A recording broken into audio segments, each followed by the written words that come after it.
Hello everyone. In my last video, I talked about the power of hospitality, which was taken from Genesis chapter 18 from verse 1 to 15. So today I'll be talking about the power of a few righteous people and how much impact they can have. Come with me to Genesis chapter 18 from verse 16 to 33.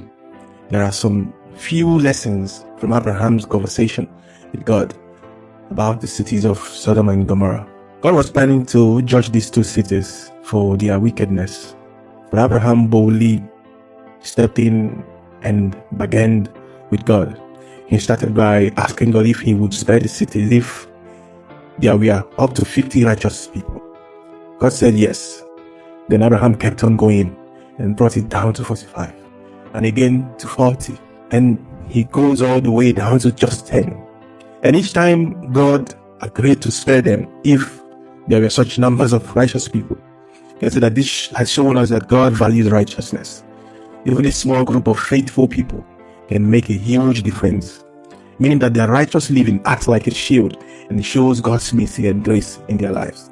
But for Sodom and Gomorrah, they didn't even have up to 10 righteous people, and God eventually destroyed the two cities. This also applies to our families.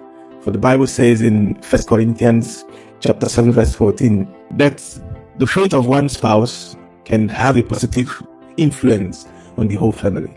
One person's faith can create a pathway to holiness and blessings for everyone. This story also points out the power of prayer. We can see that Abraham actually influenced God's action through his persistent intercession. He wasn't trying to manipulate God, of course, as some of us do while praying, but this shows how God values our prayers and wants to partner with us. So we can see from this story that righteous living can bring God's favor and protection to our communities and our families. Just imagine the change if just a few more people will choose to live right and follow God.